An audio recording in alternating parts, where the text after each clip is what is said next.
Recibo en el estudio a Raúl González, él es presidente del Consejo Coordinador Empresarial. Raúl, ¿cómo estás? ¿Qué tal, Beto? Bienvenido. Muchas gracias. Aprovecho para felicitarte por tu cumpleaños, hombre. Muy amable, muchas gracias, Raúl.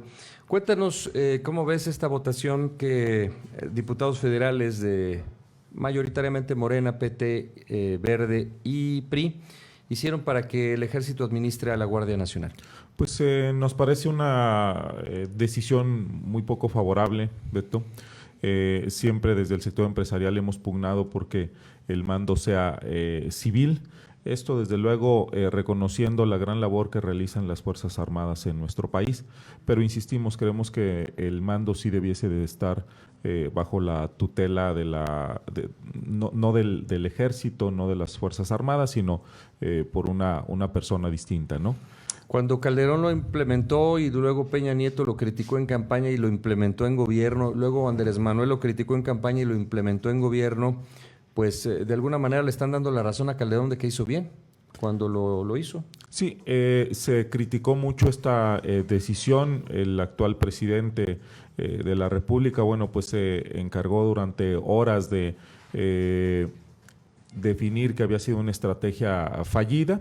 Y aquí lo que quisiera yo rescatar también, Beto, es que el presidente de la República había puesto esta condición para que su estrategia prosperara. Entonces, bueno, si ya se dio esta situación de que ahora el ejército sea quien va a controlar a la Guardia Nacional, pues entonces ya no existiría algún pretexto para que no veamos de verdad una respuesta distinta a lo que estamos viendo día a día, ¿no? Tú aquí en tu programa das cuenta pues de la desafortunada situación de los asesinatos que todos los días por decenas se dan en el país, algo verdaderamente lamentable. Entonces nosotros esperaríamos pues ahora sí ver una respuesta mucho más favorable, ¿no? Estaba pensando que hay pros y contras de esta iniciativa y que, por ejemplo, de los pros sería que el ejército tendría suficientes elementos, suficientes armas para contener al crimen organizado, pero desgraciadamente los tienen amarrados de las manos, no están actuando. Entonces, ¿para qué los quieren? Nada más de adorno, de parapeto, o de qué sería tenerlos en las calles si les van a escupir en la cara a los narcos. Efectivamente, esa pues estrategia, si así se le pudiera definir, pues hemos visto que es totalmente fallida.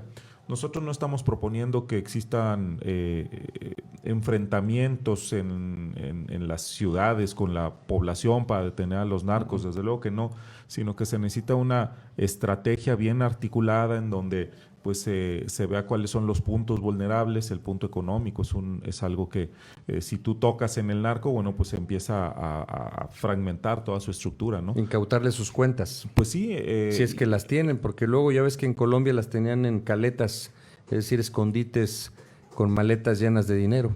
Así es. O sea, lo que se necesita es realmente una estrategia para pues contener la desafortunada violencia que ya tenemos durante años.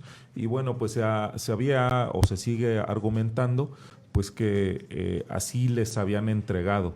Pero pues me parece que eso ya no es válido después de 4 años, ¿no? O sea, fíjate que sí hay dinero en las cuentas porque siempre utilizan, es tanto el dinero que no cabe en caletas, en ningún, sí, ¿verdad? Así llenaran piscinas completas de billetes de 1,000 pesos, sobraría dinero y tendrían que estarlo invirtiendo en propiedades, en empresas, y es Estados Unidos quien da el ejemplo al incautar cuentas de prestanombres de narcotraficantes hasta de políticos. Claro, claro.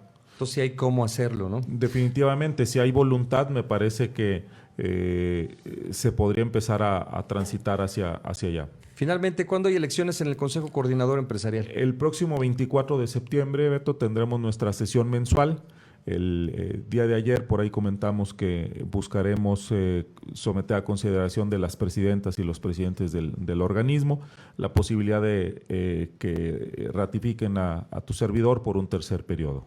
¿De cuántos o con cuántos votos se logra o cómo funciona este proceso? De los presidentes que acudan a esta sesión, se contabilizaría con una mayoría simple, es decir, con un voto ganas. La mitad más uno. Correcto. Así es. Mucho éxito. Muchas gracias, mi estimado Beto. Felicidades, Raúl González, presidente del Consejo Coordinador Empresarial.